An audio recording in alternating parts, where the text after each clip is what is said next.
最近、コールオブデューティ2024のマルチプレイヤーに関する情報が山ほど届きました。発売まで丸1年もあることを考えると、これは本当にすごいことです。ご存知の通り、発売まで文字通り何年も先だったにもかかわらず、昨年はこのゲームに関するリークが大量にありました。モダンワーフェア2はまだ発売されていませんでした。そして、それらは実際にはウォーゾーンモバイルのファイルから出てきたものです。なぜなら、コールオブデューティは現在統合エンジンを使用しているからです。今後の全ての COD は COD のせいで、今後何年も発売されないカルオブデューティーズに関する情報が次々と漏れてしまうことになるからです。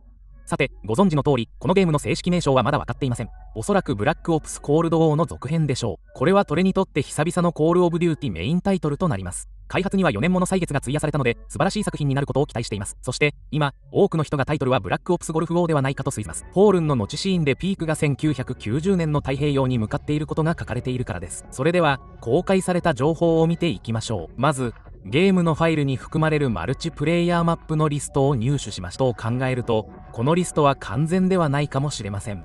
現在は8つのマップしかありませんが、発売時に8つのマップだけになる可能性は低いでしょう。おそらく今後さらに追加されるでしょう。また、これらのマップの一部は発売後にリリースされる可能性があり、ゲームの発売時には存在しないかもしれません。例えば、レーダーというマップがあります。以前、レーダーというマップがありましたが、おそらくあのマップではないでしょう。あれは、ドームのリメイクです。レーダータワーを舞台にした全く新しいマップになると思います。次に、アイランドというマップがあります。あまり目立つものではありませんが、島が舞台になります。次のマップは、ピリレッジです。どんな感じか説明することはできます。どうやら大聖堂のような場所が舞台そこが舞台になる可能性もあるということです。このマップはイラクが舞台になる可能性があり、このゲームがイラク戦争を題材にしたのか、具体的にはわかりません。アメリカのプロパガンダと消さずにどうやって取り組むのでしょうか。キャンペーンがどのように展開されるのか、非常に興味があります。これは非常に物議を醸すものになる予感がします。これは非常にデリケートな問題で、特に過去のゲームがどのように扱われてきたかを考えると彼らがどのように正しく扱うのかわかりません。ただ、ブラックオプスコールドウォーは、両陣営をうまく書いていたと思います。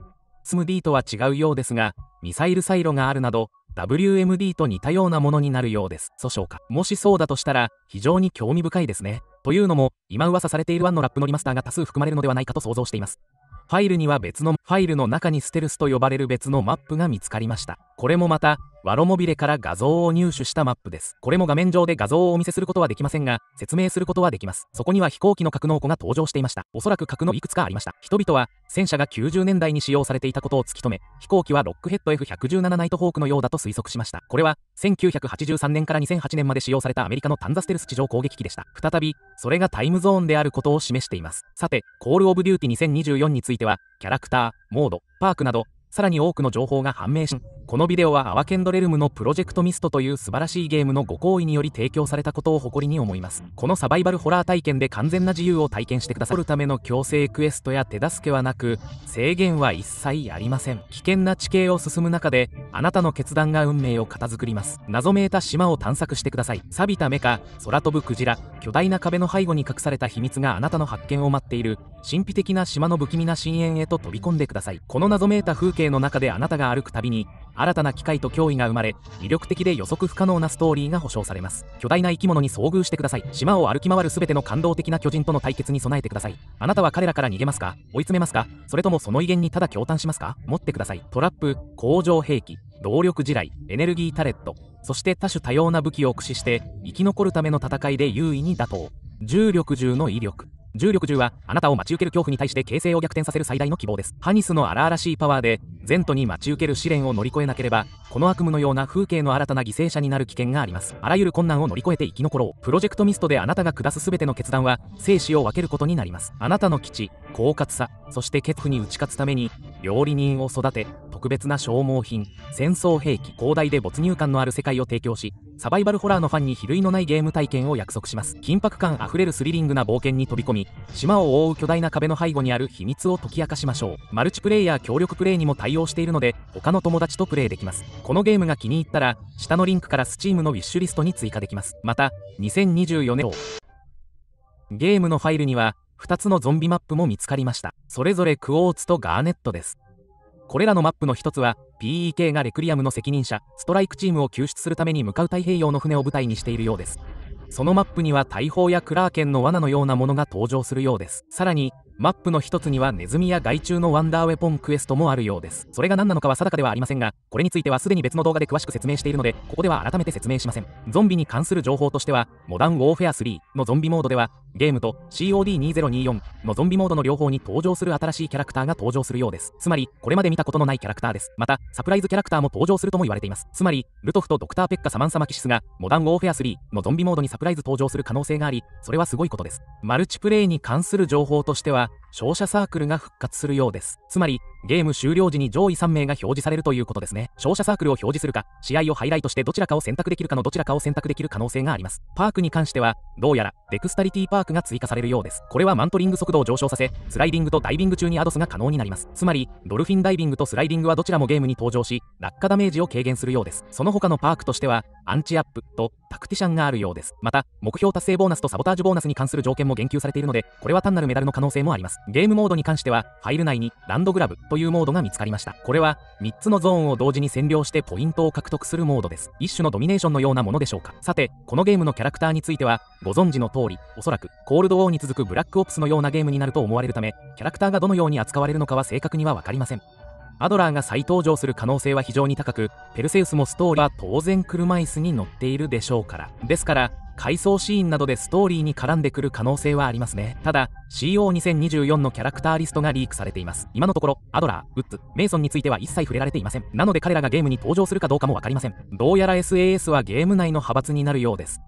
ハローというキャラクターも登場しますが、正体は不明です。他にフェリックス、マーシャル、ニューマンという3人のキャラクターがいます。これらの名前はコードネームで、本名ではない可能性もあります。つまり、このゲームでは全く新しいキャラクターが登場するのかもしれません。そういう可能性もあるわけですね。実は少し前に俳優からリークされた別のキャラクターがいました。ラッドクリフという名前らしいのですが、これもまたゲームの舞台が湾岸戦争中である可能性を示唆しています。さて、最もクレイジーなことの一つは COD2024 list for COD 2024. Again, it's possible some of these are just going to be post-launch weapons or not even included in the game. に追加されるか、ゲームに収録されない可能性もあります。しかし、これは非常に長いリストであり、おそらくモダンワーフェア2からモダンワーフェア3のように、ブラックオプスのゲームが2つ連続してリリースされた場合、武器は2024年のゲームから2025年のゲームに引き継がれるでしょう。そして、モダンワーフェア3ベータ版、COD ハブ、そしてウォーゾーンモバイルの古い武器をまとめて、これらの武器リストをまとめてくれた POG ことボニーに心から感謝します。これは、ファイル内のコードネームに基づいて彼が武器を解釈しただけです。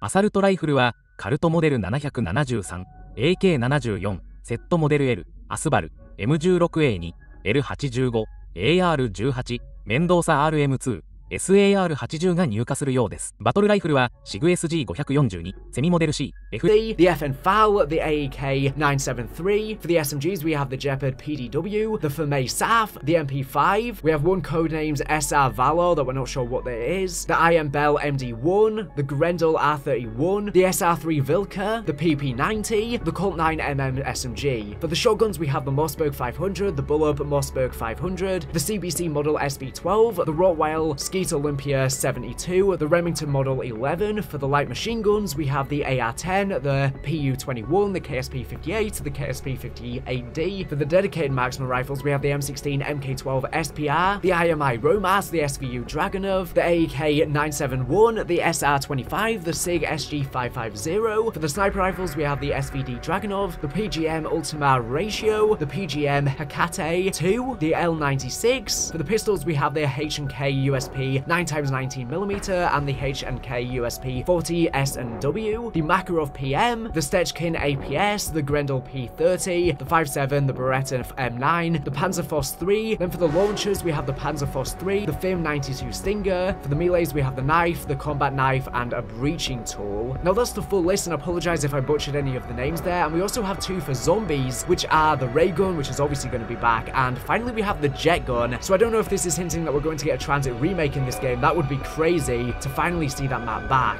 Alternatively, they might bring the jet gun back on a map that isn't TranZit. It'll probably be a lot better this time and not buildable, and it probably won't be able to break like before and be annoying. It'll probably be a corrupted version from the Dark Ether, since everything got sent into the Dark Ether and tagged as Hoenn. So that's all of the information we found out recently. We have a lot, considering we're over a year away from the game releasing, and there'll be more and more leaks over the coming year, because like I said, the COD HQ unfortunately has no security measures, and they're adding leaving stuff stupidly in the files for upcoming CODs without checking it. Obviously, people are going to data mine it. You can't expect them not to. People are fans, they're ravenous about information surrounding the coming games. Hopefully, no major story spoilers get leaked for COD 2024 because there's already been some for Modern Warfare 3, and it would suck to see major campaign spoilers when we're so far away from the game releasing. We haven't even got any official teasers or reveal information. But anyways, that's everything for this video. Thank you for watching. Make sure to subscribe if you're not for latest and greatest Call of Duty news and information. So anyways, thank you for watching, and bye.